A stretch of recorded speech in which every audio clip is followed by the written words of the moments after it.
शशिकर अंबोधर मतकुंजर तड़ित पताका अशनि शब्द मर्दलः समागतः राजवत उद्यत द्योतिः धनागमः कामिजन प्रिय प्रिये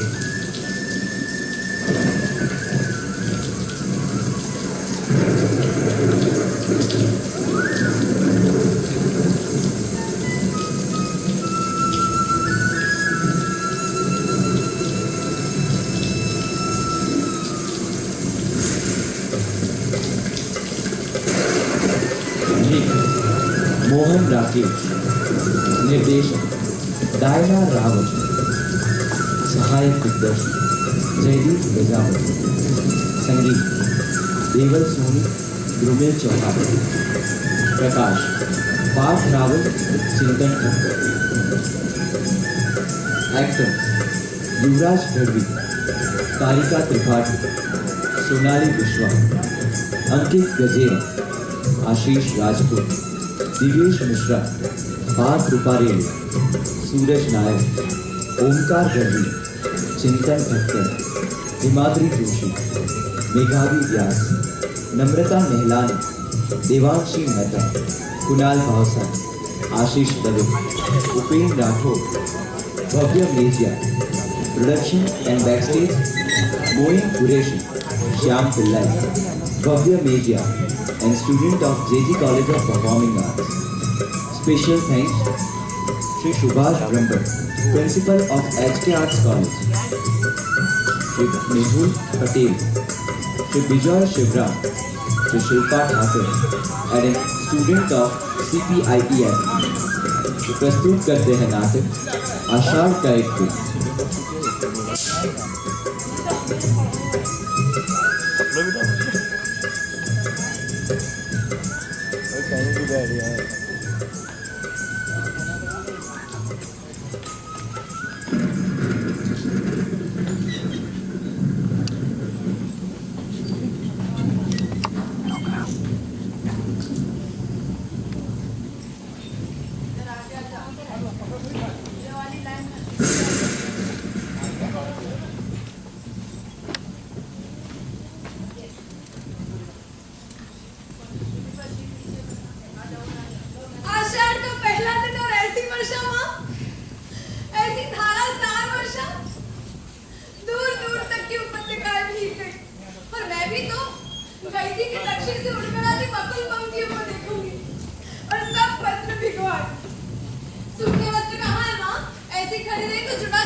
क्यों किसी को अपने तन मन की अपेक्षा आकाश में बनते मिटते चित्रों का इतना।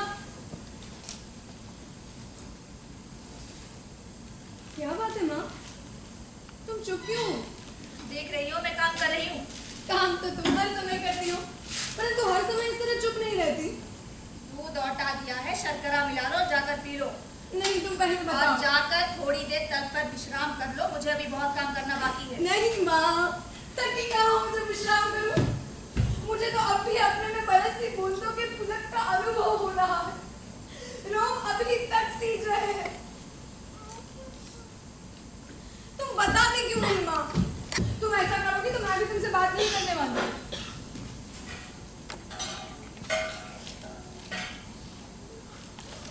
माँ, क्या बात है माँ? माँ तुम रो क्यों रही हो? कुछ नहीं मलिका, खाली बैठे बैठे मन उदास हो जाता है। बैठे बैठे मन उदास हो जाता है, परंतु बैठे बैठे ही रोया तो नहीं जाता। बताओ ना माँ, मैं ऐसा क्यों करती हूँ?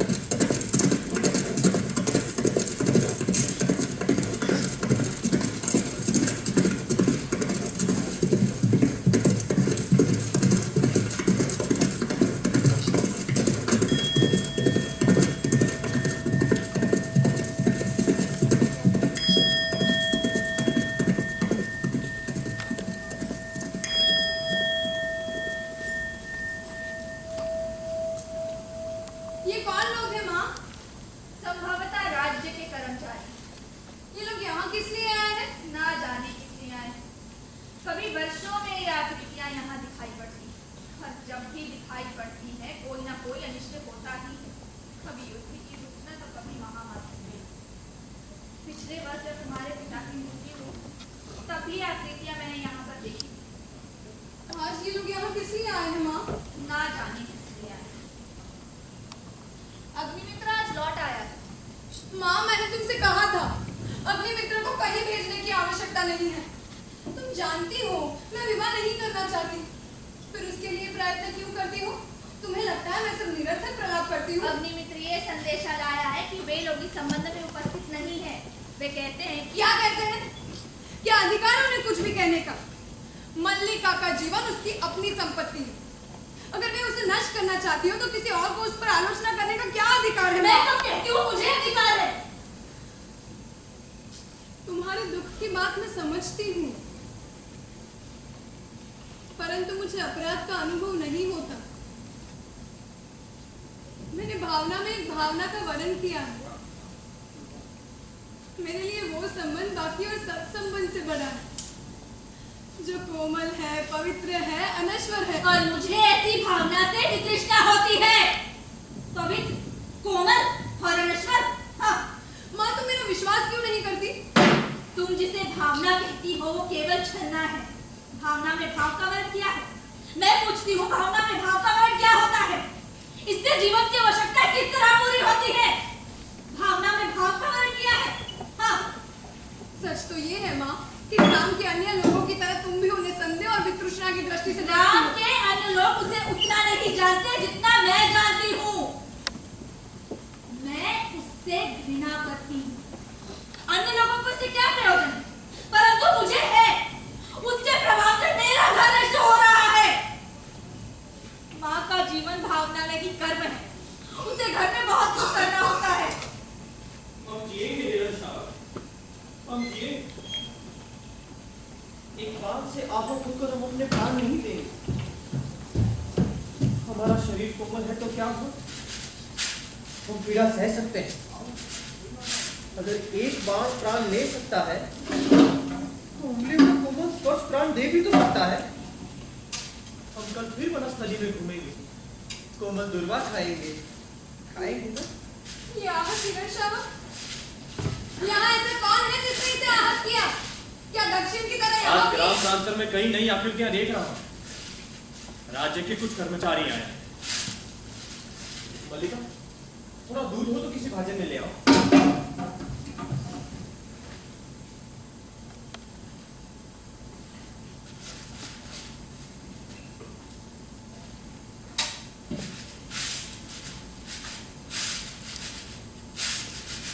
माँ बहुत रुष्ट है। माँ को अनुमान हो गया है कि वर्षा में मैं तुम्हारे साथ थी, नहीं तो भीग कर ना आती। माँ को अब्बा की बड़ी चिंता रहती है। पंडित, दूध मुझे दे दो और इसे बाहों में दे दो।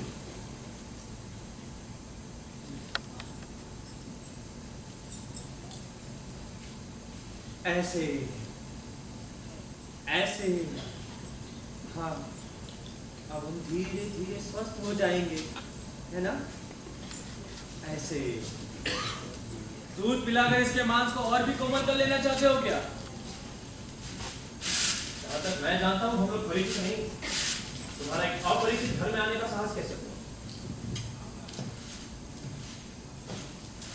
कैसी आकस्मिक बात है?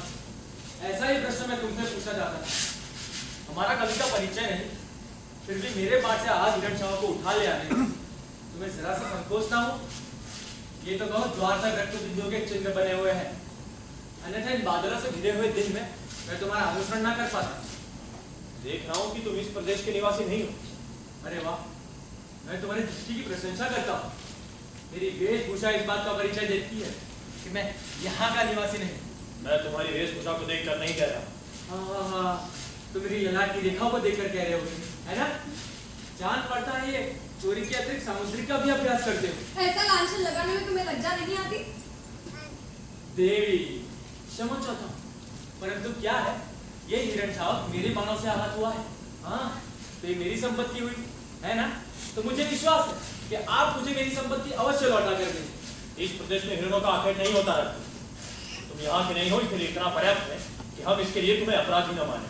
राजपुरुष के अपराध का निर्णय ये ग्रामवासी करेंगे। ग्रामीण युवक, अपराध और न्याय का शब्दार्थ भी जानते हो? अच्छा, शब्द और अपराध पुरुषों की संपत्ति है। जानकर आश्चर्य हुआ मुझे। राजपुरुष के अधिकार बहुत दूर तक जाते हैं। मुझे देरी हो रही है, यह हिरण शावक मुझे तो लाओ। ये हिरण शावक इस पार्वती भूमि की संपत्ति है राजपुरुष, और यहाँ के निवासी हम इसके सजाती हैं। तुम ये सोचकर भूल कर रहे हो कि ये हिरण शावक मैं तुम्हारे हाथ में सौंप दूंगा। मल्लिका, इसे अंदर ले जाकर किसी तल पर या आस्तरण पर विश्राम इस घर के तल और आस्तरण हिरण शावकों के लिए नहीं है। मल्लिका, इसे मुझे दे दो। इसके लिए मेरी बाहों का आस्तरण भी पर्याप्त होगा। मैं इसे अपने घर ले जाऊंगा। और राजपुरुष दस्तूर तुम्हें ले जाते हुए देखता रहेगा। ये राजपुरुष की रुचि पर निर्भर करता है। हाँ, तो राजपुरुष की रुचि क्या होती है, संभव इसका तुम्हें परिचय देना होगा। संभवतः ठहरो राजपुरुष, हिरण शावक के लिए हट मत करो। तुम्हारे लिए प्रश्न अधिकार का है, उनके लिए संवेदना का। कालिदास निशस्त्र होते हुए भी तुम्हारे शस्त्र की चिंता नहीं करेंगे। यानी मैं जिनसे हिरण शावक के लिए तर्क कर रहा था, वे कवि कालिदास थे। हाँ, परंतु तुम्हें कैसे पता कि कालिदास कवि है? मैं क्या, उज्जैनी का प्रत्येक व्यक्ति उन्हें जानता है। उज्जैनी का प्रत्येक व्यक्ति उन्हें जानता है? सम्राट ने खुद ऋतुसंहार पढ़ा और उसकी प्रशंसा की है। आज उज्जैनी का राज ऋतुसंहार के लेखक का सम्मान और उन्हें राजकवि का आसन प्रदान करना चाहता है। आचार्य वरु रुचि इसी उद्देश्य से उज्जैनी से यहाँ आए हैं। उज्जैनी का राज्य उनका सम्मान करना चाहता है, राजकवि का आसन। मुझे तो इस बात का खेद है कि मैंने उनके साथ अशिष्ट व्यवहार किया। मुझे जाके उनसे क्षमा मांगनी चाहिए। सुनिए कालिदास, सुनिए। माँ तुमने सुना राजपुरुष क्या कह रहा था? दूध पी लो। आशा करती हूँ अब यहाँ किसी और का आतिथ्य नहीं होना। आतिथ्य? मैं चाहती हूँ आज इस घर में सारे संसार का आतिथ्य कर सकूं। तुम्हें दूध से नहला दूं माँ? मैं दूध से बहुत नहा चुकी। माँ तुम नहीं जानती आज मैं कितनी प्रसन्न हूँ। राज्य उन्हें सम्मान दे रहा है, राजकवि का आसन। उस व्यक्ति को जिसे उसके निकट के लोगों ने आज तक समझने का प्रयत्न नहीं किया, जिसे घर में और घर से बाहर केवल लांछना और प्रताड़ना ही मिली है। माँ अब तो तुम विश्वास करती हो ना कि मेरी भावना निराधार नहीं है? मैं तुमसे कह चुकी हूँ, मेरे सोचने समझने की शक्ति जड़ हो चुकी है। क्यों माँ, क्यों तुम्हें इतना पूर्वाग्रह है? मेरी अवस्था बीत चुकी है जब यथार्थ से आंखें मूंदकर जिया जाता है। पर तुम्हारी यथार्थ दृष्टि केवल दोष ही दोष देखती है। जहाँ दोष है वहाँ अवश्य दोष देखती है। उनमें तुम्हें क्या दोष दिखाई देता है माँ? वो व्यक्ति आत्मसीमित है। संसार में अपने सिवा किसी से भी मोह नहीं है उसे। इसीलिए कि वो मातुल के गाँव में ना हंसकर बादलों में कोई मुझे मातुल से या फिर उसके गौओं से कोई प्रयोजन नहीं है। मैं केवल अपने घर को देखकर बोल रही हूँ। माँ मैं सब समझना चाहती हूँ। मैं भी चाहती हूँ तुम आप समझ। तुम कहती हो तुम्हारा उससे भावना का संबंध है। वो भावना क्या है? मैं उसे कोई नाम नहीं देती, परंतु लोग उसे नाम देते हैं। यदि सच में तुम्हारा उससे भावना का संबंध है तो तुमसे विवाह क्यों नहीं करना चाहता? माँ तुम उनके प्रति सदा अनुदार रही हो। तुम जानती हो कि मातुल के घर में उनकी क्या दशा रही है। उस साधनहीन और अभावग्रस्त जीवन में विवाह की कल्पना भी कैसे की जा सकती थी? और अब जबकि उसका जीवन साधनहीन और अभावग्रस्त नहीं रहेगा। किसी भी संबंध से बचने के लिए अभाव जितना बड़ा कारण होता है, अभाव की पूर्ति उससे बड़ा कारण बन जाती है। ये तुम्हारी नहीं विलोम की भाषा। मैं ऐसे व्यक्ति को अच्छी तरह से समझती हूँ। उसका तुमसे उतना ही संबंध है कि तुम एक उपादान हो, जिसके आश्रय से वो अपने आप से प्रेम कर सकता है, अपने आप पर गर्व कर सकता है। परंतु तुम क्या सजीव व्यक्ति नहीं हो? उसका तुम्हारे प्रति तुम्हारा कोई कर्तव्य नहीं है। कल तुम्हारी माँ का शरीर नहीं रहेगा और घर में एक वक्त की भोजन की समस्या जो तुम्हारे सामने आएगी, उसका तुम क्या समाधान करोगी? क्या तुम्हारी ये भावना उस समस्या का समाधान कर पाएगी? फिर कह दो कि यह मेरी नहीं विलोम की भाषा है। माँ आज तक का जीवन किसी भी तरह बीता है, आगे का भी बीत जाएगा। परंतु आज जब उनका जीवन एक नई दिशा ग्रहण कर रहा है, मैं उनके सामने अपने स्वार्थ की घोषणा नहीं करना चाहती। अंबिका, अंबिका, अंबिका, घर में हो कि नहीं? अंबिका, हो, घर में ही हो। अंबिका, आज मैं सारे ग्राम में घोषणा करने जा रहा हूं।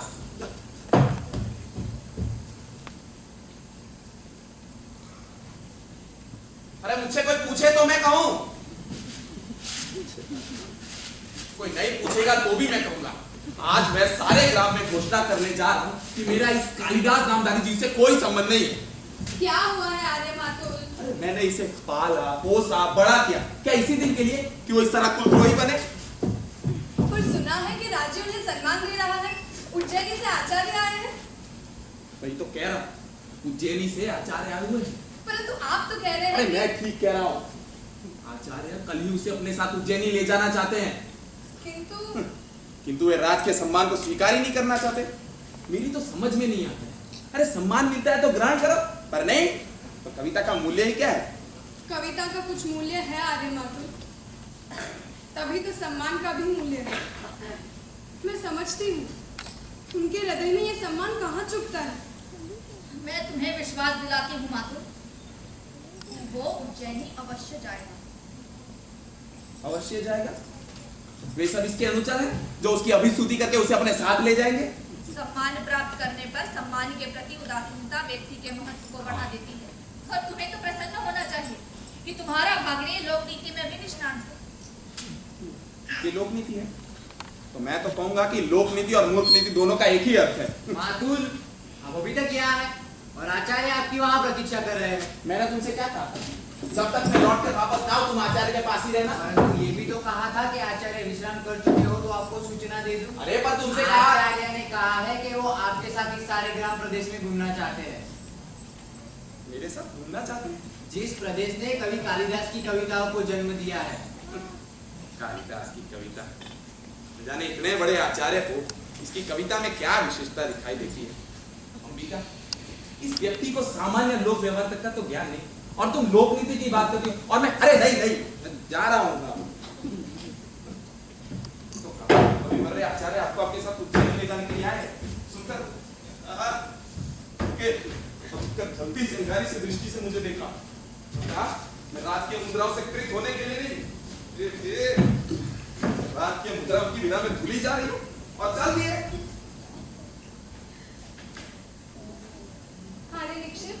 कालिदास इस समय कहाँ है? कालिदास इस समय जगदम्बा के मंदिर में है। आपने देखा है उन्हें? हाँ, देखा है। फिर आपने मातुल से नहीं कहा? मैं नहीं चाहता था कि मातुल इस समय वहाँ जाए। क्यों? क्या आप भी नहीं चाहते कि कालिदास? मैं चाहता हूँ कि कालिदास उज्जैनी अवश्य जाए, इसीलिए तो मैंने मातुल कहा या किसी का भी आग्रह। मातुल का या किसी का भी उनके सामने जाना उचित नहीं समझा। कालिदास हट कर रहे हैं कि जब तक उज्जैनी से आए हुए अतिथि लौट नहीं आते वे जगदम्बा के मंदिर में ही रहेंगे, घर नहीं जाएंगे। फिर ये मातुल का या किसी का भी आग्रह उनका हट नहीं छुड़ा सकता। केवल एक व्यक्ति है जिसके अनुरोध से ये संभव है कि वे ये हट छोड़ दे।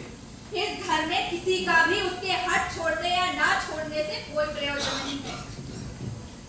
कालिदास अपनी भावुकता में ये भूल रहे हैं कि इस अवसर का तिरस्कार करके वे बहुत कुछ खो बैठेंगे। योग्यता 1/4 व्यक्तित्व का निर्माण करती है, शेष पूर्ति प्रतिष्ठा द्वारा ही होती है।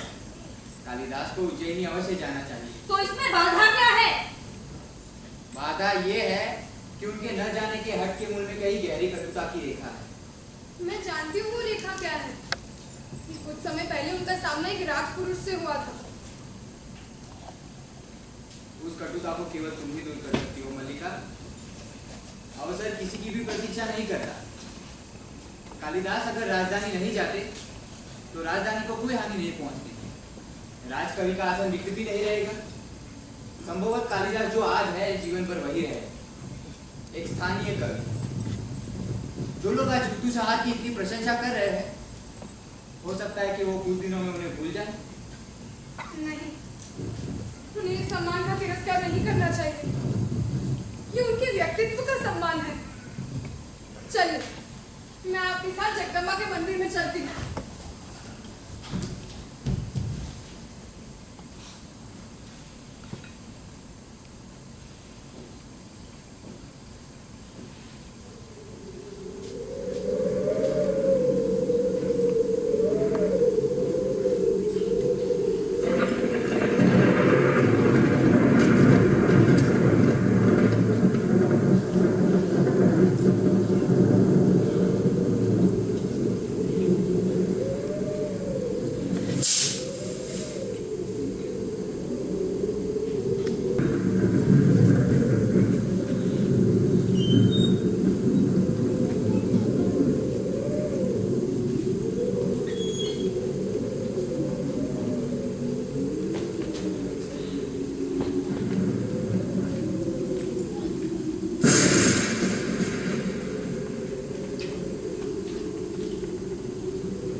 कर दिया है अंबिका, या तुम्हें समय का ज्ञान नहीं रहा? आश्चर्य है, तुमने दीपक नहीं जलाया। विलो, तुम यहाँ क्यों आए हो? अंबिका, विलोम का आना ऐसे आश्चर्य का विषय नहीं। चले जाओ विलो, तुम जानते हो तुम्हारा यहाँ आना अंबिका को सही नहीं है। जानता हूँ अंबिका, मल्लिका बहुत भोली है। लोग जीवन के संबंध में कुछ नहीं चाहती। वो नहीं चाहती कि मैं इस घर में आऊं क्योंकि कालिदास नहीं चाहता। कालिदास क्यों नहीं चाहता? क्योंकि मेरी आंखों में उसे अपने हृदय का सत्य झांकता दिखाई देता है, उसे उलझन होती है। तुम तो जानती हो अंबिका, मेरा एकमात्र दोष है कि मैं जो भी अनुभव करता हूँ स्पष्ट कह देता हूँ। मैं इस समय तुम्हारे दोष आदोष का विवेचन नहीं करना चाहती विलो।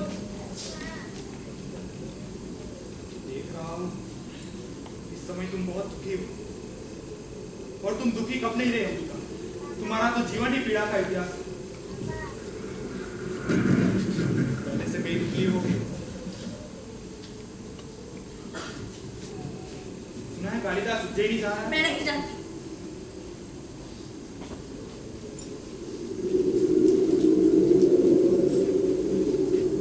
राज्य की ओर से उसे सम्मान मिलेगा। कालिदास राजकवि के रूप में उज्जैनी में रहेगा। मैं समझता हूँ उसके जाने से पहले उसका और मल्लिका का विवाह हो जाना है। इस संबंध में तुमने क्या सोचा? मैं इस समय कुछ भी सोचना समझना नहीं चाहती। तुम मल्लिका की माँ इस विषय में कुछ सोचना ही नहीं चाहती? आश्चर्य है। मैंने तुमसे कहा है विलो, चले जाओ। कालिदास उज्जैनी चला जाएगा और मल्लिका, जिसका नाम उसके कारण सारे प्रांत में अपवाद का विषय बना है, पीछे यहाँ पड़ी रहेगी। क्यों अंबिका, क्यों? कितने वर्ष सारी पीड़ा क्या तुमने इसी दिन के लिए सही है? दूर से देखने वाला भी जान सकता है इन वर्षों में तुम्हारे साथ क्या क्या हुआ है। समय ने तुम्हारे मन, शरीर और आत्मा की इकाई को तोड़ कर रख दिया है। तुमने दिल करके अपने को गलाया है कि मल्लिका को किसी अभाव का अनुभव ना हो। और आज जबकि उसके लिए जीवन भर के अभाव का प्रश्न सामने है, तुम कुछ सोच रहे नहीं चाहते। तुम ये सब कहकर मेरा दुख कम नहीं कर रहे विलो। मैं तुमसे अनुरोध करती हूँ, चले जाओ, चले जाओ, चले जाओ, चले जाओ।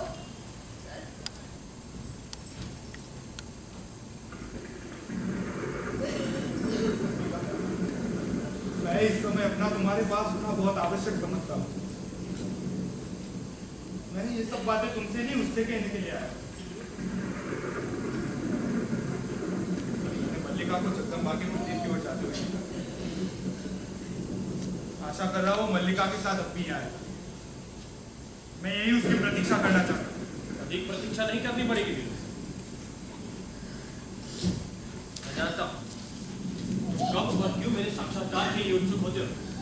तो आजकल कौन से नए छंद पर अभ्यास कर रहे हैं? छंदों का अभ्यास मेरी वृत्ति थी। हाँ, तुम्हारी तो वृत्ति दूसरी है और उस वृत्ति ने छंदों का अभ्यास सर्वथा छुड़ा है। आज निसंदेह तुम छंदों के अभ्यास पर गर्व कर सकते। राजधानी से निमंत्रण जो आया दुख हुआ। अब बहुत एक मित्र से बिछड़ने का दुख किसे नहीं होता। ब्रह्ममुहूर्त में चले जाओ। राजधानी के वैभव में जाकर ग्राम प्रांत को भूल तो नहीं जाओगे। सुना है वहां जाकर व्यक्ति बहुत व्यस्त हो जाता है।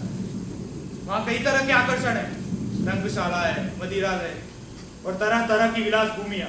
आर्य विलोक, मैं आपको इस समय यहाँ देखने की आशा नहीं कर रही। मैं जानता हूँ तुम मुझे यहाँ देखकर प्रसन्न नहीं, परंतु मैं अंबिका से मिलने आया था। कई दिनों से भेंट नहीं हुई और ये ऐसी कोई अप्रत्याशित बात नहीं है। विलोक का कुछ भी करना अप्रत्याशित नहीं। हाँ, कहीं कुछ न करना अप्रत्याशित हो सकता।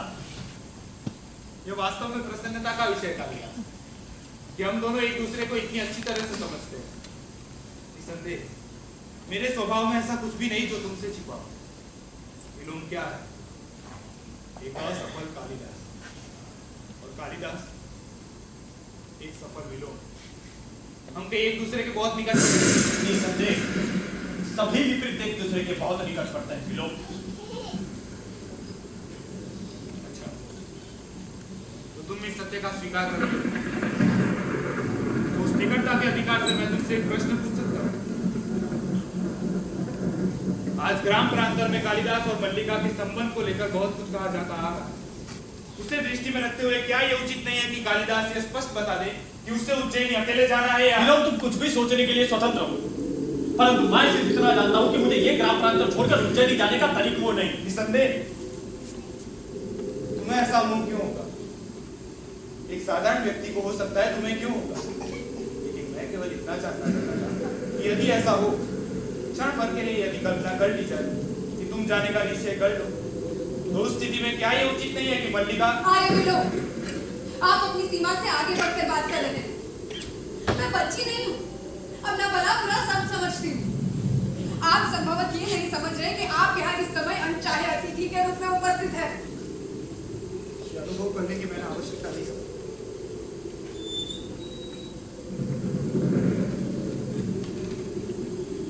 तुम मुझसे घृणा करती हो, मैं जानता हूँ, लेकिन मैं तुमसे घृणा नहीं करता। मेरे यहाँ होने के लिए इतना ही पर्याप्त। और एक बात कालिदास से भी करना चाहता हूँ।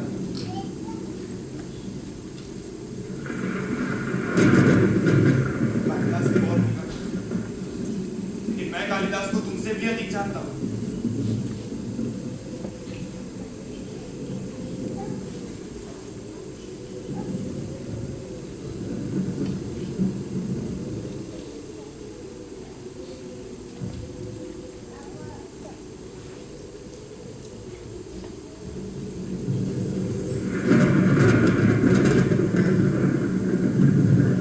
तुम्हारी यात्रा शुभ हो कालिदास।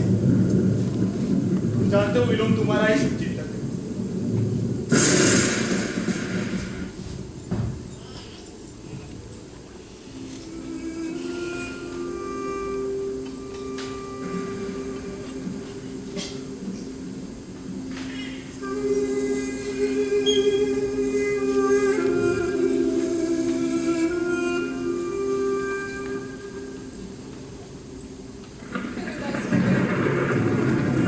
यहाँ बैठो।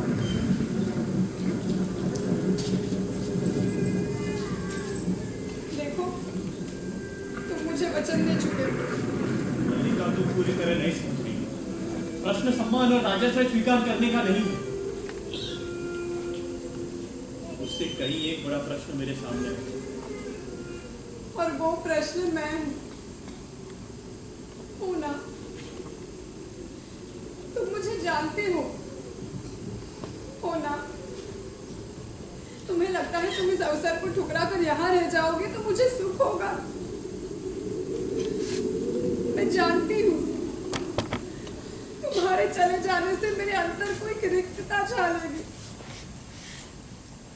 बाहर भी संभवत बहुत सुना प्रतीत होगा, परंतु मैं अपने साथ छल नहीं कर रही। मैं हृदय से कहती हूँ तुम्हें जाना चाहिए।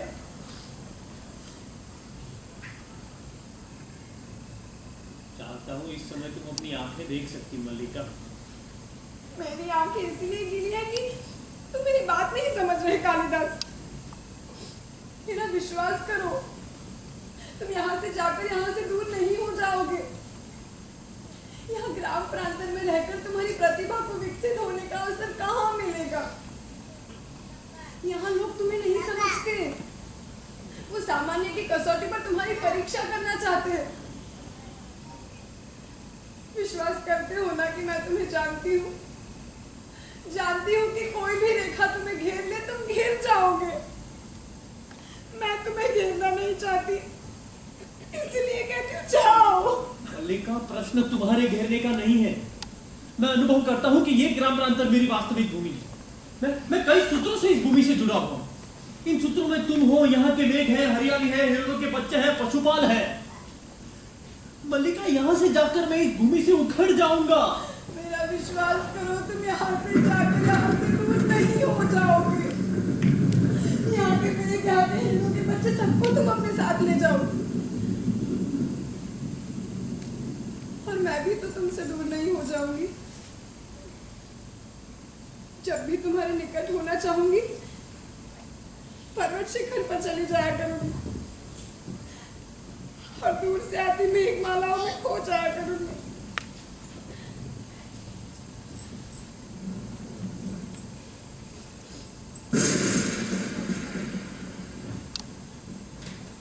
लगता है फिर वर्षा हो।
2 महीने से निरंतर ऐसा ज्वर।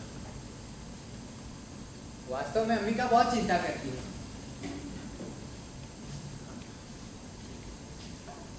तुम्हारा स्वास्थ्य कैसा है? ठीक। दुबली होती जा रही हो।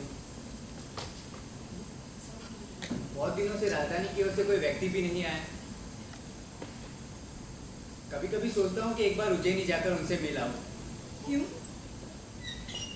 कई बातें करना चाहता हूँ। कई बार लगता है कि दोष मेरा ही है। किस बात का? बात तुम जानती हो मल्लिका। मैं नहीं चाहता था कि कालिदास उज्जैनी जाकर इस तरह से वहां के हो जाएंगे। और मुझे प्रसन्नता है कि वो वहां जाकर इतने व्यस्त हो गए। यहाँ उन्होंने केवल ऋतुसंहार की रचना की, वहां उन्होंने कई नए काव्यों की रचना की है।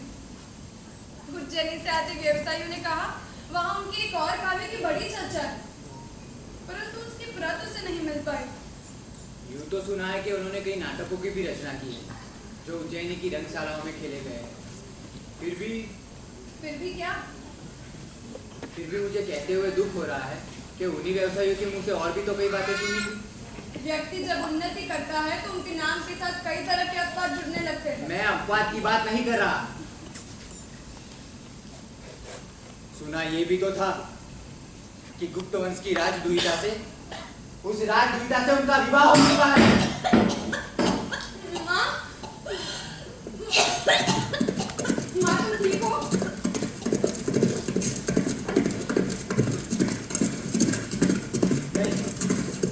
ये कैसे संभव है? सहसा उत्तेजित क्यों हो जा रही है? क्या आपको भी माँ की तरह अनिष्ट की आशंका है? मैंने अभी परिचित आकृति देखी। परिचित आकृति? हाँ, मुझे विश्वास है कि ये स्वयं कालिदास है। राज्य के कर्मचारी भी अवश्य उनके साथ आए होंगे। मैं अभी जाकर देखता हूँ।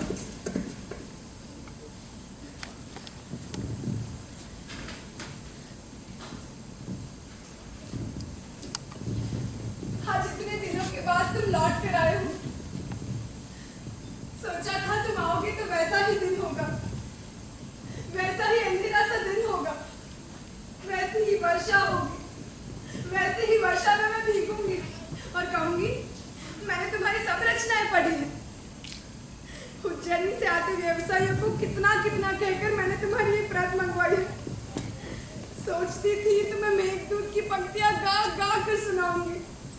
पर्वत शिखर पर घंटा दुनिया गूंज उठेगी और मैं ये अपनी भेंट तुम्हारे हाथ में रख दूंगी और कहूंगी ये तुम्हारे सबसे बड़े महाकाव्य के लिए है। इन पर तुम जब भी जो भी लिखोगे मुझे अनुभव होगा कि मैं भी कहीं हूँ, मेरा भी कुछ है। परंतु आज तुम आए हो तो सारा वातावरण ही और है और नहीं समझ पा रही कि तुम भी वही हो या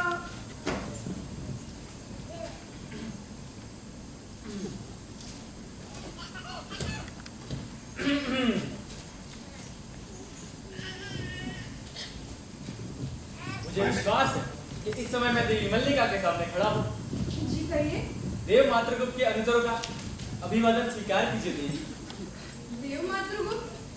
देव मातृगुप्त कौन है? ऋतुसंहार,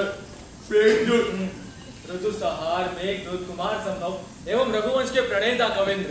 ऋतुसंहार, मेघदूत आदि के प्रणेता तो कवि कालिदास है और आप कह रहे हैं कि देव मातृगुप्त उन्हीं का है। देव मातृगुप्त उन्हीं का नया नाम है देवी। वे गुप्त राज्य की ओर से कश्मीर का नया शासन संभालने जा रहे हैं।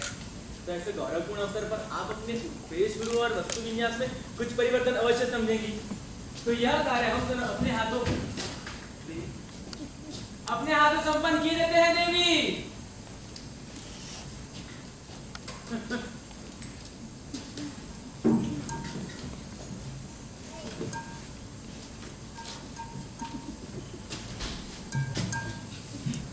मैं समझता हूँ यह आसन द्वार के निकट होना चाहिए। यह आसन द्वार के निकट, देवी द्वार से आएंगी और आसन द्वार के निकट होगा। तो इस स्थिति में इसको इसकी वर्तमान परिस्थिति से साथ दोनों दक्षिण की ओर होना चाहिए। दक्षिण की ओर। इस स्थिति में इसकी वर्तमान स्थिति से 5 उंगल उत्तर की ओर होना चाहिए। क्या है, गवाक्ष से सीधा सूर्य की किरणें इसमें पड़ती हैं। मैं तुमसे सहमत नहीं हूँ। मैं तुमसे सहमत नहीं हूँ। तो विवादास्पद विषय होने की वजह से इस आसन को यही रहने दिया जाए। अच्छी बात है, इसे यही रहने। मैं समझता हूँ एक कुंभ यहाँ तो ये दूसरा कुंभ यहाँ होना चाहिए। पर मैं समझता हूँ कुंभों को यहाँ होना ही नहीं चाहिए। क्यों? इसका कोई उत्तर नहीं। मैं तुमसे सहमत नहीं हूँ। मैं तुमसे सहमत नहीं हूँ। तो कुंभों को भी यही रहने दो। परंतु ये वस्त्र अवश्य हटा देने चाहिए। वस्त्र अभी गीले है, इसे यहाँ से नहीं हटाना चाहिए। क्यों? शास्त्रीय प्रमाण ऐसा है। कौन सा शास्त्रीय प्रमाण ऐसा है? ये तो मुझे याद नहीं। ऐसा कोई शास्त्रीय प्रमाण है? ये तो तुम्हें याद है ना? हाँ, तो क्या करना चाहिए? संदिग्ध विषय है। तो अवश्य संदिग्ध विषय है। संदिग्ध विषय होने के कारण वस्त्रों को भी यही रहने चाहिए। तो संदिग्ध विषय होने के कारण वस्त्र को भी यही रहने दिया जाए। परंतु वो चूल्हा उसे तो अवश्य हटा देना चाहिए। यह चूल्हा हटाने का मतलब होगा आसपास की सभी वस्तुओं को हटाना पड़ेगा और इसके अतिरिक्त बहुत समय चाहिए। और समय के अतिरिक्त बहुत धैर्य भी चाहिए। धैर्य के अतिरिक्त बहुत परेशान भी चाहिए। मैं समझता हूँ यह भाजनों को हाथ लगाना हमारी स्थिति के अनुकूल नहीं। मैं तुमसे सहमत हूँ। तो इस बात पे हम दोनों सहमत हैं कि यह चूल्हा यही रहने दिया जाए। हाँ, तो इस बात पर हम दोनों सहमत हैं कि यह चूल्हा यही रहने दिया जाए। अब और तो कुछ शेष नहीं है। और तो कुछ शेष नहीं। हाँ, एक चीज है। क्या? यह चौकी यहाँ रास्ते में पड़ी है, इसे यहाँ से अवश्य हटा देना चाहिए। मैं तुमसे सहमत हूँ। तो हटा देना चाहिए। हाँ, अवश्य हटा देना चाहिए। हटा दो। मैं? हाँ, तुम नहीं? नहीं, क्यों? क्यों का कोई उत्तर नहीं है। पहले चौकी तुमने देखी थी ना? तो हटा दो। तुम हटा दो। तुम हटा दो। तो रहने दो। तो रहने दो। अब चारों ओर एक दृष्टि डाल ले। हाँ, चारों ओर एक दृष्टि और डाल।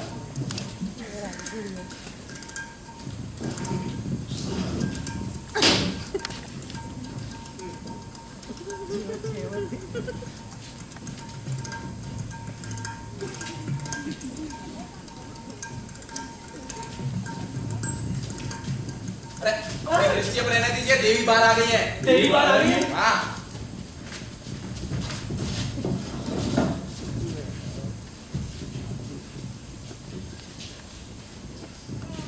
आइए देवी। नहीं।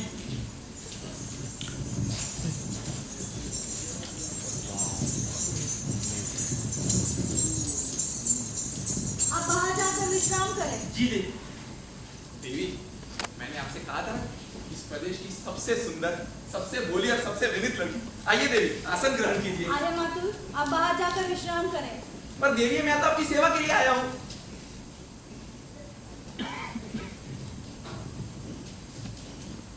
सचमुच वैसे ही हो जैसे मैं समझती। सचमुच बहुत सुंदर। अपरिचित होते हुए तुम मुझे अपरिचित नहीं लगते। देवी, आप बैठिए ना। नहीं, बैठना नहीं चाहती। तुम्हें और इस घर को देखना चाहती। उन्होंने कई बार तुम्हारे और इस घर की चर्चा की। जिन दिनों मेघदूत लिख रहे थे, इन दिनों प्रायः इस घर का स्मरण किया करते। आज इस भूमि का आकर्षण ही हमें यहाँ पर ले आया है। अन्यथा दूसरे मार्ग से जाने में हमें अधिक सुविधा। मैं स्वयं इस प्रदेश को देखना चाहती हूँ। इसके अतिरिक्त एक और भी कारण था। चाहती थी इस प्रदेश का कुछ वातावरण अपने साथ ले जाओ। इस प्रदेश का वातावरण? हाँ, इस प्रदेश का वातावरण यहाँ इसलिए कि उन्हें अभाव का अनुभव ना हो। इससे कई बार बहुत क्षति पहुँचती। वे व्यर्थ में ही धैर्य खो बैठते हैं, जिससे समय भी जाता है और शक्ति भी। उनके समय का बहुत मूल्य है। इसलिए मैं चाहती हूँ यहाँ से कुछ ले जाए। कुछ हरिण शावक जाएंगे, जिसका हम अपने उद्यान में पालन करेंगे। यहाँ की औषधियाँ उद्यान में तथा आसपास के प्रदेशों में लगवाई दी जाएंगी। यहाँ से कुछ घरों का भी हम निर्माण करेंगे। आर्य मातुल और उनका परिवार हमारे साथ जाएगा। यहाँ से कुछ अनाथ बच्चों को ले जाकर हम वहाँ शिक्षा दें। मैं समझती हूँ इससे कुछ अंतर है। तुम भी हमारे साथ चलो। मैं? हाँ तुम। इसमें बाधा क्या है? यहाँ तुम कोई ऐसे सूत्र से तो बंदी नहीं कि मेरी माँ यहाँ पर है। इसमें कोई बाधा नहीं है। उनके साथ चलने की व्यवस्था भी हो सकती है। हमारे स्थापति इस घर का परिसंस्कार करते रहें। तुम वहाँ पर हमारी संगीनी के रूप में रहो। क्षमा चाहती हूँ, मैं अपने आप को इस गौरव की अधिकारिणी नहीं समझती। परंतु मैं तुम्हें इससे अधिक की अधिकारिणी समझती। हमारे आने से पहले 2 अधिकारी यहाँ पे आए थे। उनको मैंने औपचारिकता के लिए यहाँ नहीं भेजा। तुम जिसे भी अपने योग्य समझो, उसके साथ तुम्हारा विवाह का प्रबंध हो सकता है। दोनों योग्य अधिकारी हैं। देवी, संभवतः दोनों में से किसी को भी तुम अपने योग्य नहीं समझते। परंतु राज्य में 2 ही अधिकारी नहीं और कई अधिकारी। तुम जिसे भी चाहोगी क्यों? तुम्हारे मन में कल्पना नहीं है कि तुम्हारा अपना घर परिवार हो? नहीं, इसके मन में ऐसी कोई कल्पना नहीं है, क्योंकि ये भावना के स्तर पर जीती है। माँ, तुम्हारा स्वास्थ्य ठीक? तुम्हारी अपेक्षा में मैं फिर भी बहुत स्वस्थ हूँ। ये घर सदा से ऐसी स्थिति में नहीं रहा है राजवधू। मेरे हाथ चलते थे तो मैं प्रतिदिन इसे लीपती बुहारती। इस घर की वस्तुएं सदा से ऐसी गिरी टूटी नहीं थी। परंतु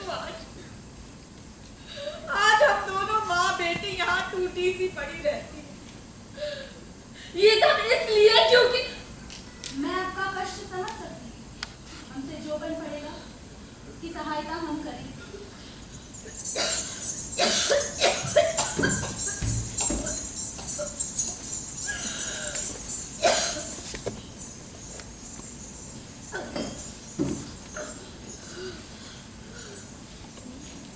इस तरह क्षुब्ध क्यों हो अंबिका?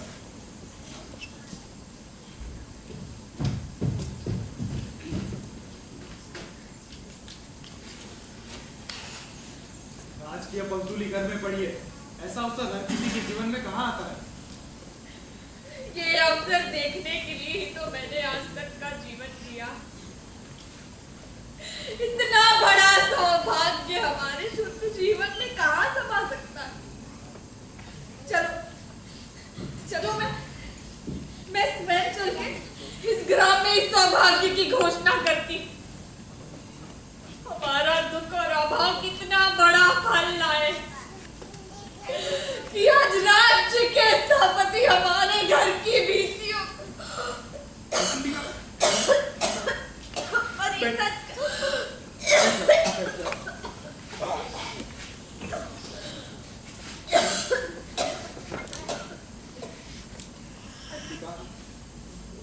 आज ग्राम के पास तुम्हारी बात सुनने का अवकाश नहीं है। ग्राम के चारों ओर बहुत उत्साह है। ये दिन इस प्रदेश के जीवन का सबसे बड़ा उत्सव है। लोग आज अपने पशुओं की चिंता नहीं कर रहे हैं। वे अतिथियों के लिए भोजन और पान की सामग्री जुटाने में व्यस्त हैं। उस सामग्री में कुछ हरिण शावक भी होंगे जो राजकन्या के विशेष आदेश पर एकत्रित किए जा रहे हैं। माँ, तुम्हारा स्वास्थ्य ठीक नहीं है। आर्य विलोक, अब माँ को विश्राम करने दीजिए।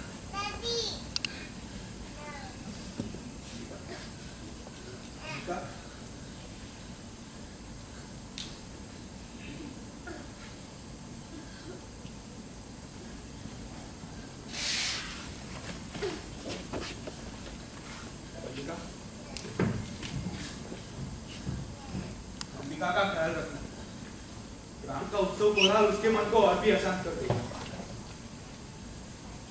मैं तो केवल उत्सव की सूचना देने आया। आश्चर्य है, कालिदास ने यहाँ आना उचित नहीं समझा। उसने आना उचित नहीं समझा क्योंकि वो जानता है कि अंबिका अभी भी जीवित है।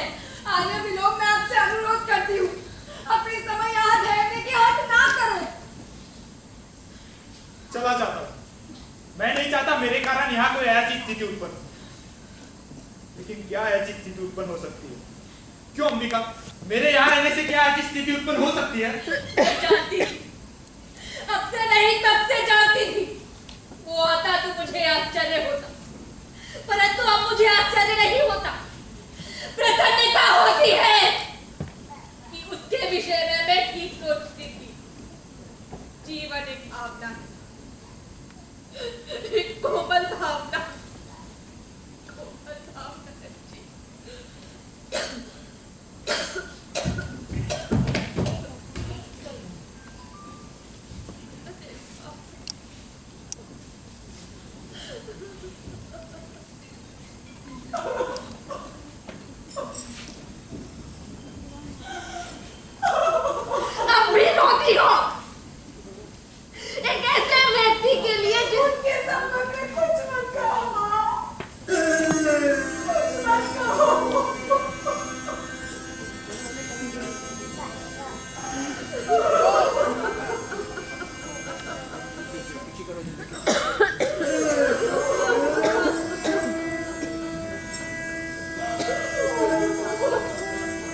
मल्लिका,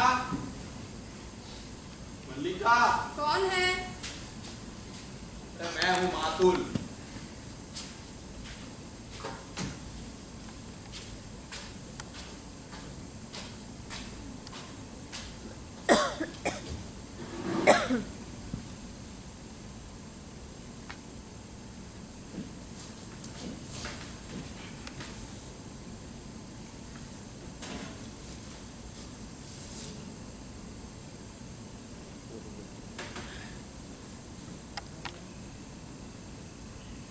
मुझसे कोई पूछे तो मैं कहूं, कोई नहीं पूछेगा तो भी मैं कहूं।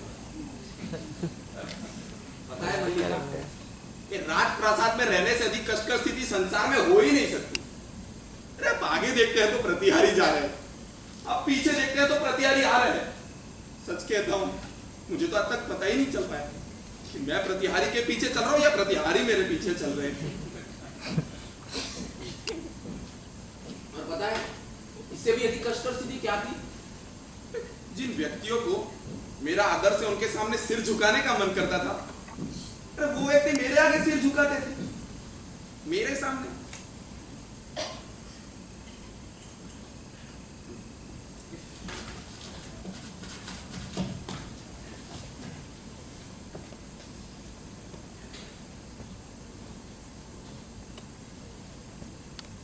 तुमने एक घर की क्या अवस्था कर रखी है? अंबिका के न रहते घर की अवस्था ही नहीं है। वैसे क्या ये सच है? रेंगू मंत्री ने कुछ वस्त्र और स्वर्ण मुद्राएं भिजवाई थी जो तुमने लौटा दी? मुझे उनकी आवश्यकता नहीं थी। आवश्यकता? उन्होंने तो घर के परिसंस्कार के लिए भी कहा था। मुझे किसी परिसंस्कार की भी आवश्यकता नहीं। किसी की आवश्यकता ही नहीं।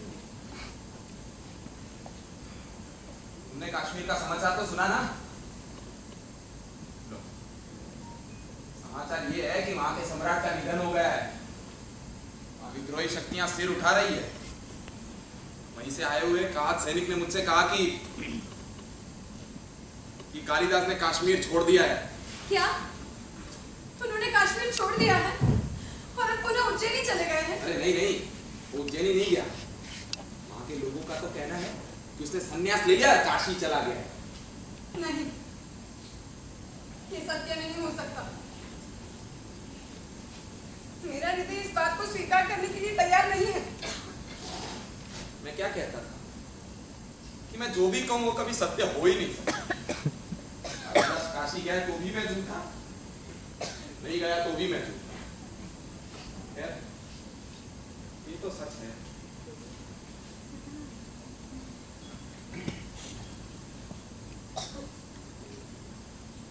नहीं, तुम काशी नहीं गए, तुमने संन्यास नहीं लिया। मैंने इसीलिए तुम्हें यहाँ से जाने के लिए नहीं कहा था। मैं यद्यपि तुम्हारे जीवन में नहीं रही, परंतु तुम मेरे जीवन में सदा बने रहे हो। जानते हो मेरे जीवन के ये वर्ष कैसे व्यतीत हुए हैं? मैंने क्या क्या देखा है, कैसे घर की हर एक वस्तु बेचकर मैंने तुम्हारी एक एक प्राप्त उपलब्ध की है, क्या से क्या हुई हो।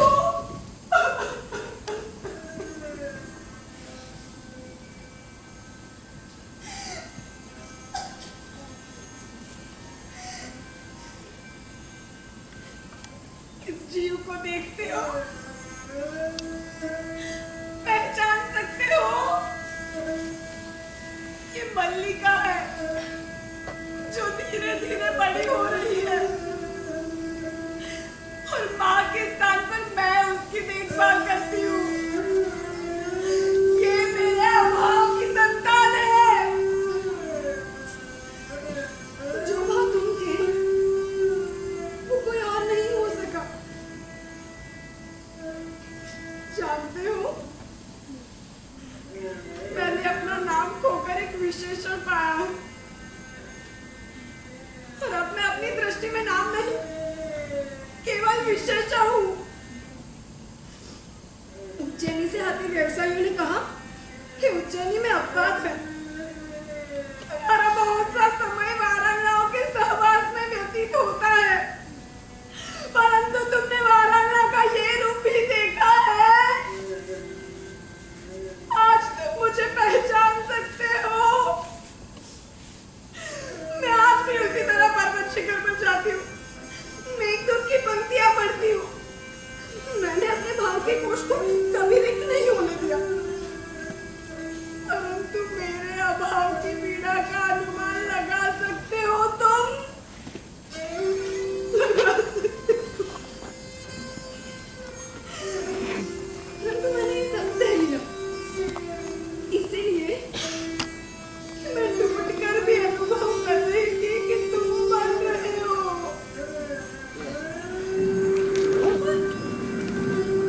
फिर आज मैं ये सुन रही हूँ, तुम सब कुछ छोड़कर संन्यास ले रहे हो,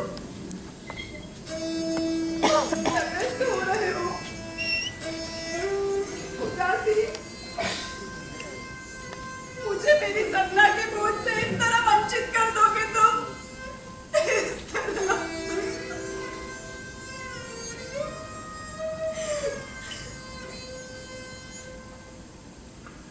वही आशा का दिन है, वैसे ही मेघ गरज रहे हैं, वही मैं हूँ उसी घर में।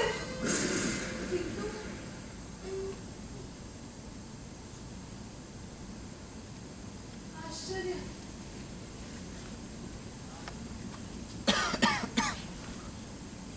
मुझे विश्वास नहीं हो रहा कि तुम हो। और मैं जो तुम्हें देख रही हूँ वो मैं हूँ।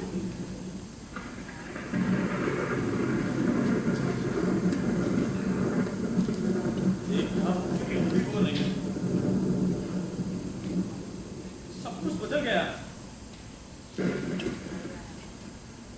तुम सचमुच पहचाने नहीं जाते। और तुम भी कहाँ पहचाने जाते हो? सब कुछ बदल गया और मैं अनुभव कर रहा हूँ कि यहाँ सब कुछ वैसा हो, यों का त्यों, यथास्थान। परंतु कुछ भी यथास्थान नहीं। तुम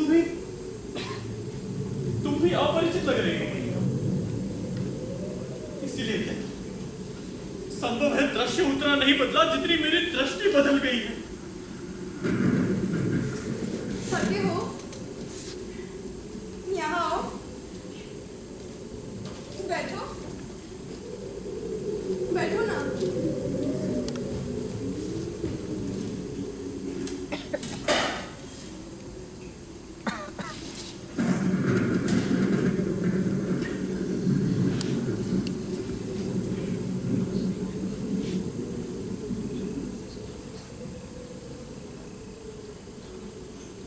आर्यमातुल से आज ही पता चला कि तुमने कश्मीर छोड़ दिया है।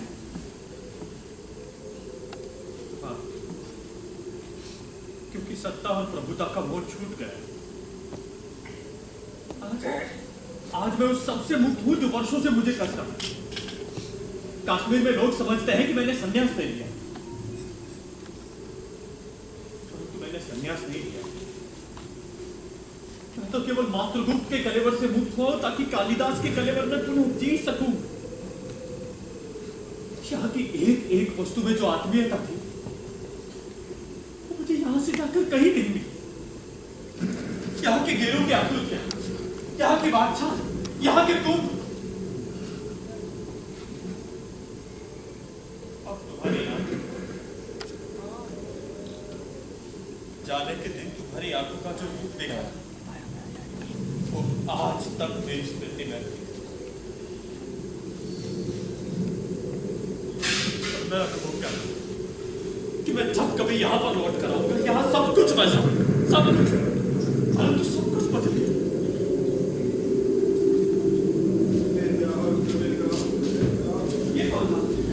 कोई भी हो सकता है, रास्ता है ना।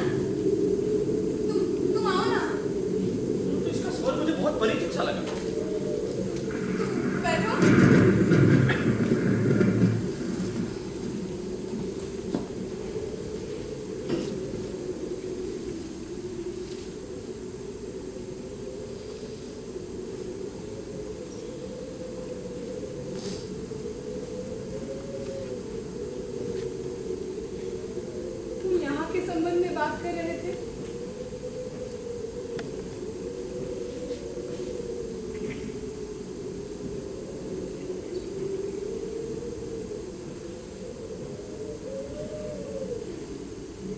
मैंने बहुत बार अपने संबंध में सोचा है मल्लिका,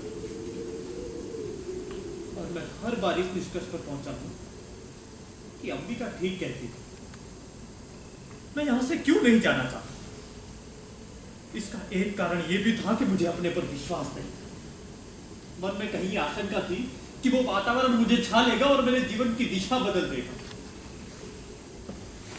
पर यह आशंका भी निराधार नहीं।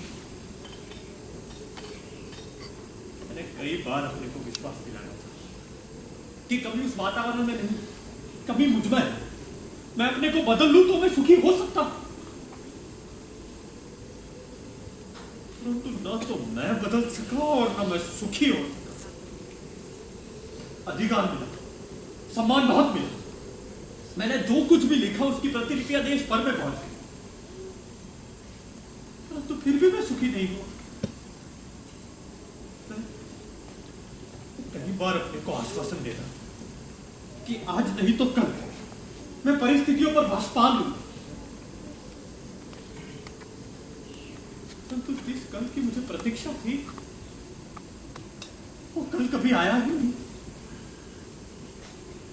तो मैं धीरे धीरे खंडित होता गया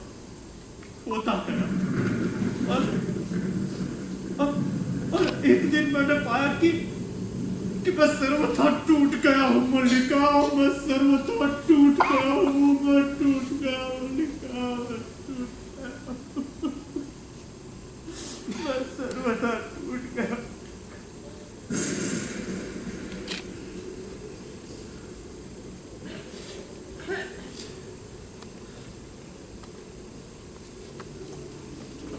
काश्मीर जाते वक्त मैं यहां से होकर नहीं जाना चाहता, मैं जानता हूं उसकी क्या प्रतिक्रिया होगी, दूसरे तुमसे क्या कहेंगे, परंतु फिर भी अपने संबंध के बारे में निश्चित सोचा तुम्हारे मन में वैसा कोई भाव नहीं आया, और मैं ये आशा लिए हुए यहां से चला गया और सोचा कि एक दिन ऐसा आएगा जब मैं ये सब तुमसे कह सकूंगा, अपने मन के द्वंद का विश्वास दिला सकूंगा, परंतु मैंने ये नहीं सोचा कि द्वंद एक ही व्यक्ति तक सीमित नहीं होता, परिवर्तन एक ही दिशा को व्याप्त नहीं करता।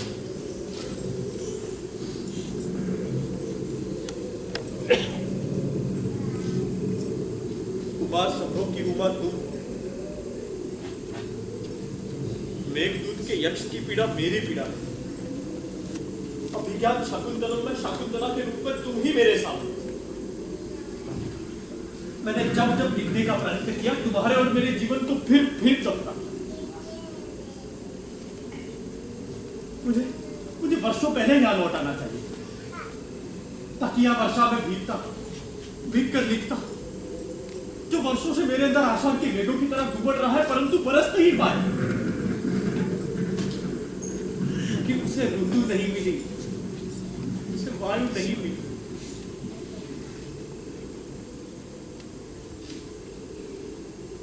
ये कौन सी रचना है? ये तो केवल गोरे पृष्ठ है। ये गोरे पृष्ठ मैंने अपने हाथों से बनाकर सिए थे। सोचा था तुम वापस आओगे तो ये भेंट तुम्हें दूंगी और कहूंगी इन पर तुम अपने सबसे बड़े महाकाव्य की रचना करो। ये गोरे पृष्ठ तुमने अपने हाथों से बनाए थे ताकि मैं इन पर एक महाकाव्य की रचना करूं।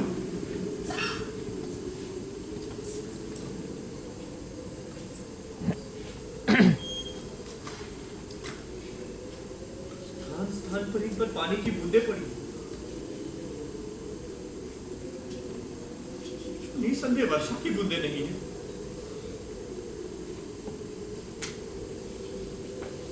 मल्लिका, मैंने अपनी आंखों से पूरे पृष्ठों पर बहुत कुछ लिख दिया, इन पर अब नया कुछ भी नहीं लिखा जाएगा।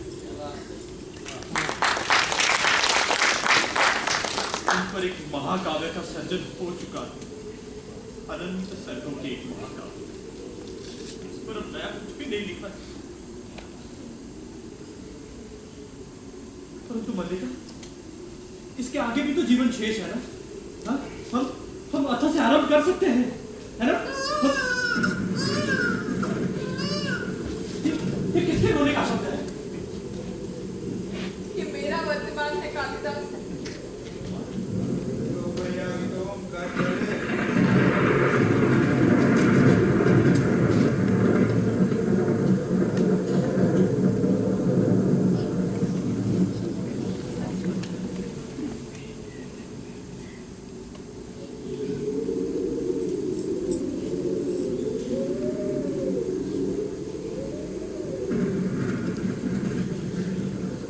न जाने इन आंखों को क्या हो गया है।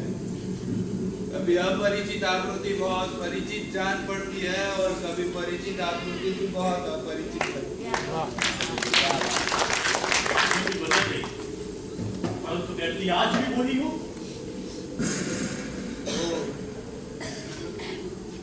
तो तुम हो कालिदास।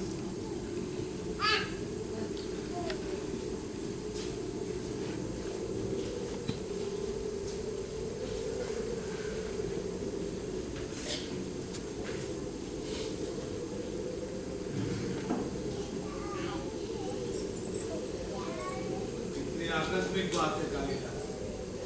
तब भी मुझसे इसी घर में भेंट हुई थी और आज भी।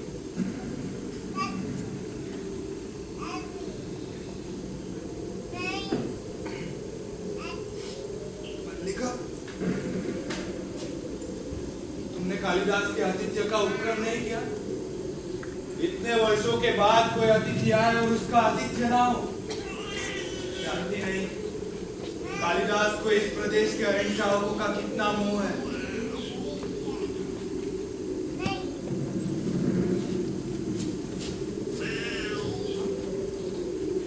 एक अरण्यशावक इस घर में भी है कालिदास।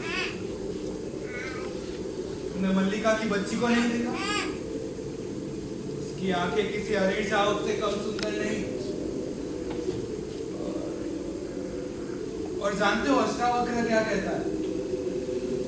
कहता है बच्ची की आकृति सचमुच विलोम से मिलती है यार।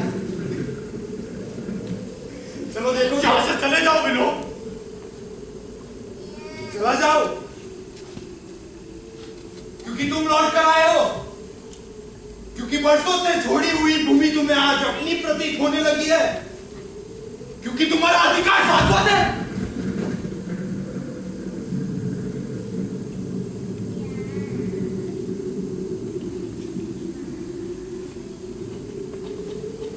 चाहती हूँ इस समय में यहाँ से चला जाऊं। मैं चला जाऊँ।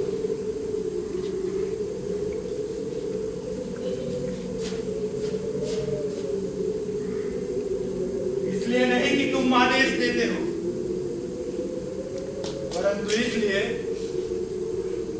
कि तुम आज यहाँ एक अतिथि के रूप में हो और अतिथि की इच्छा का मान होना चाहिए। मल्लिका, आतिथ्य में कोई कमी ना करे। जो अतिथि इतने वर्षों के बाद आया है, वो आगे जाने कभी आएगा भी या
की ही नमी है, वातावरण की ध्वनि भी वही है, और की वही चेतना है जिसमें कंपन उठता है, वही हृदय है जिसमें आवेश छिपता है, परंतु क्या? ये पूरे कृष्णों का महाकाव्य तब भी नहीं लिखा गया था और आज भी नहीं लिखा जाए। तुम कह रहे थे तुम अंत से आरंभ करना चाहते हो? मैंने कहा था कि मैं अर्थ से आरंभ करना चाहता हूं, परंतु यह संभवत इच्छा का समय के साथ ही द्वंद्व था। परंतु देख रहा हूं कि समय अधिक शक्तिशाली है, क्योंकि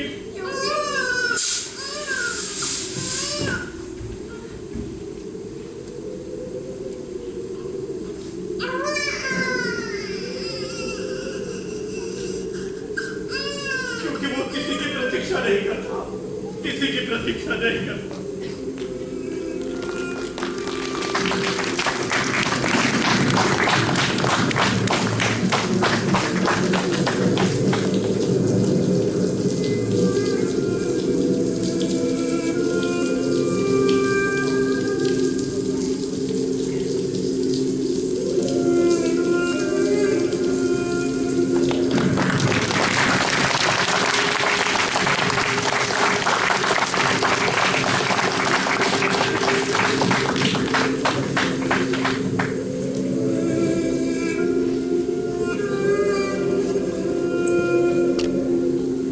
अंगेन अंगम प्रसन्नु तनुना गाढ़ तप्तेन तप्तम शास्त्रे अश्रुधृतम अविरत उत्कंठितम उत्कंठितेन उष्ण उच्छ्वासम समाधिकतरम उच्छ्वासेन दुर्वर्ते संकल्पै तै विशति विधिना वैरिणा रुद्रमार्गे।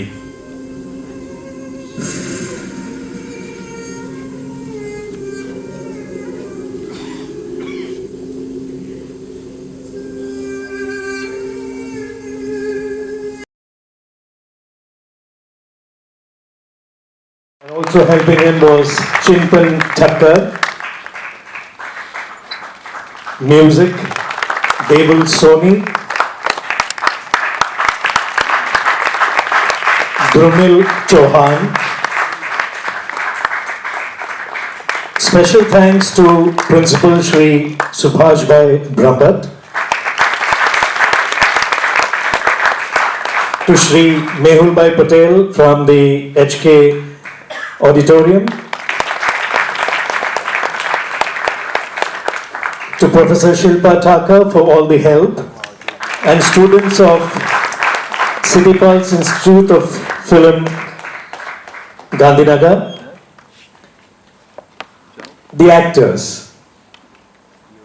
Moin Qureshi,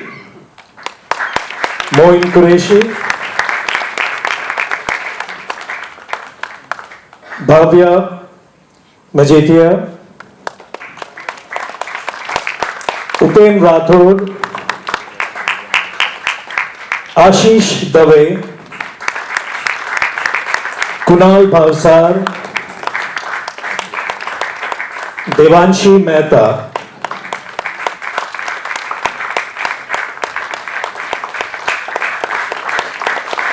Namrata Nehlani, Meghavi Vyas, Himadri Joshi, Omkar Gadvi, Suraj Nayak, Parth Ruparelia, Divyesh Mishra,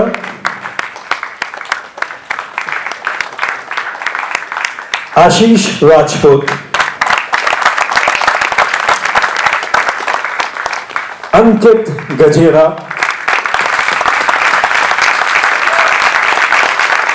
Sonali Bishwa,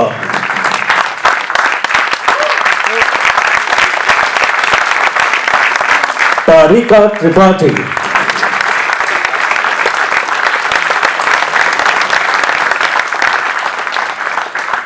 Yuvraj Gadwi.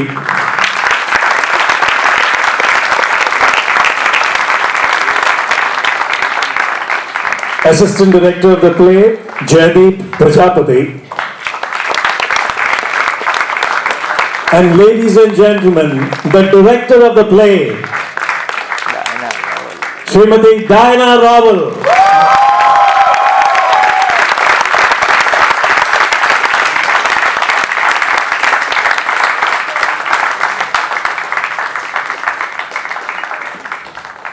I would request Danaben to say a few words, please.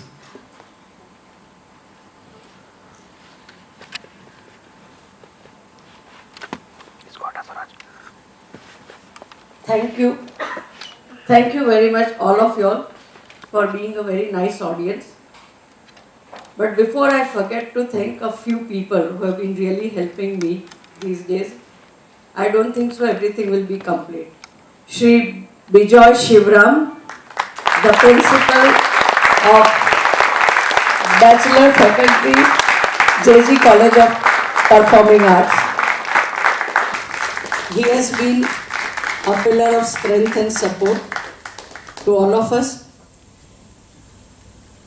खास तो ये कहना चाहूँगी कि सभी बच्चे गुजराती हैं और हिंदी बोलने की ज़रूरत की है, काफ़ी मेहनत की है उसके लिए और परिणाम आपके सामने था।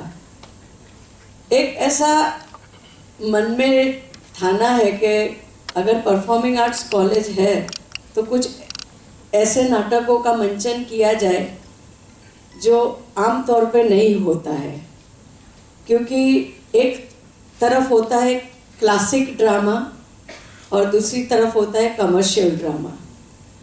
तो स्टूडेंट्स जब परफॉर्मिंग आर्ट्स कॉलेज में आते हैं तो हमारा ये प्रयास अवश्य रहेगा कि हम उनके साथ कुछ ऐसे नाटकों का मंचन करें जो आम तौर पे नहीं होता है। आज की ये प्रस्तुति के लिए हमें यहाँ आमंत्रण देने के लिए, निमंत्रित करने के लिए HK आर्ट्स कॉलेज के प्रिंसिपल सुभाष भाई ब्रह्मभट्ट का मैं आभार मानती हूँ और आशा करती हूँ कि आगे भी हमारे कार्य को ऐसे ही प्रोत्साहित करते रहें। आप सब यहाँ आए, आषाढ़ का ही मौसम है, बादल घिरे थे, बारिश हो रही थी और उसके बावजूद आप सब आए और हमें सहयोग दिया, हमारे बच्चों को प्रोत्साहित किया। इसके लिए मैं आप सबकी आभारी हूँ। नमस्कार। Two more people I would like to thank. One is Shyam Pillai, who has been working on the media and all that, and also Nandish Parikh and Bhavya.